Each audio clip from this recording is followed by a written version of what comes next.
Proust pour tous, une version abrégée de À la recherche du temps perdu. Nous sommes au volume 3, Le côté de Guermantes, première partie.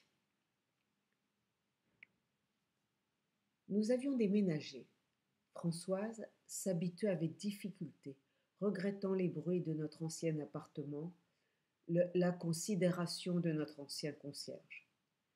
Si je pouvais rire de l'attitude larmoyante de notre domestique, je pouvais aussi compatir, car je quittais les choses sans regret, mais m'adaptais avec peine. Elle, de son côté, ne manifestait aucun signe de sympathie pour ma tristesse, qu'elle partageait sans vouloir l'admettre, se concentrant sur sa propre amertume. Pourtant, ayant à retourner un jour dans notre ancienne maison, elle en revint en faisant l'éloge de la nouvelle, à mon grand désarroi, moi qui n'avais pas encore digéré notre nouveau cadre. Nous avions emménagé dans un appartement de l'hôtel de Guermantes. Ce nom m'était synonyme d'une atmosphère liée à l'image d'un vitrail ou d'une lanterne magique.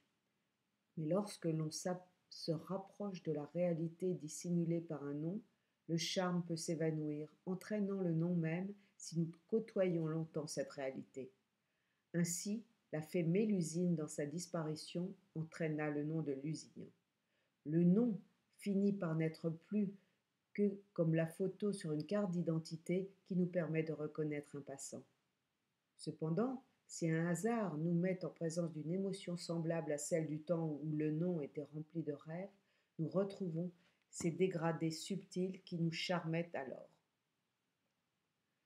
Et le nom de Guermantes d'alors est aussi comme un de ces petits ballons dans lesquels on a enfermé de l'oxygène ou un autre gaz.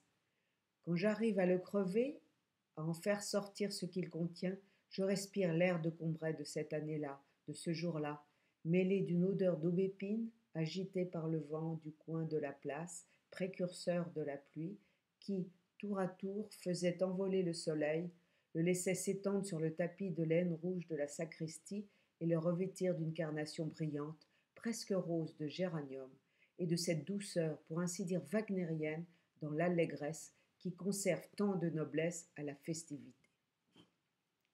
Nous essayons, en rêvassant, de penser aux nuances de couleurs que le nom prit au cours de notre vie. Un donjon, une terre de mon enfance, du côté de Guermantes, puis un paysage imaginaire que je rêvais de découvrir, armoiries, tapisseries. Il me semblait qu'en approchant à Paris de Madame de Guermantes, je pénétrerais dans ces terres mystérieuses. Alors le nom de Guermantes devint pour moi l'hôtel particulier de la duchesse, avec sa calèche et sa cour entourée d'ateliers et ses locataires bourgeois.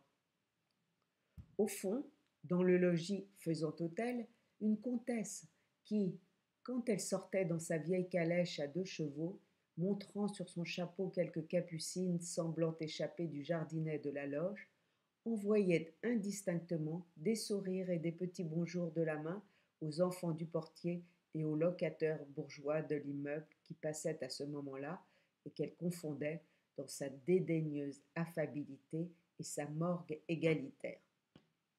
Grâce à Françoise, j'eus vite des renseignements sur les Guermantes du fond de la cour. Ils étaient devenus le sujet qui l'intéressait par-dessus tout. Et par la fenêtre, elle s'écriait « Oh, les beaux faisans à la fenêtre de la cuisine ! Il n'y a pas besoin de demander d'où qu'ils viennent.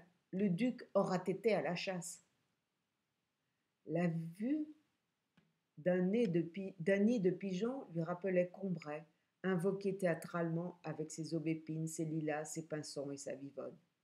Heureusement, elle était interrompue dans sa mélancolie par le giletier du fond de la cour, qui avait tant plu à ma grand-mère la fois où elle avait rendu visite à Madame de Villeparisis. Françoise le tenait en grande estime et, sans un mot, lui montrait la calèche que Madame de Guermantes avait fait sortir, ce qui faisait dire au giletier à voix basse que nous aussi nous pourrions avoir un attelage, et même plus si nous le voulions.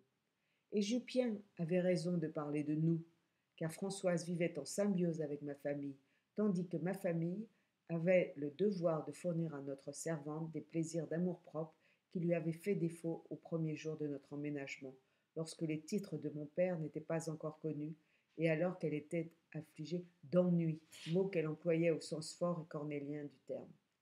Ennui guéri par Jupien, qu'elle appelait Julien, qui avait tout de suite propagé la nouvelle que si nous n'avions pas d'équipage, c'était par choix et non pas par nécessité.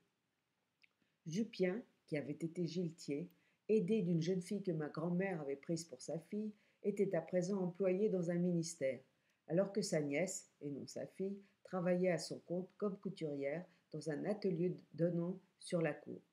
Et ce fut grâce à sa gentillesse que Françoise put s'habituer les premières semaines à notre nouvelle résidence. Il ne m'avait pas plu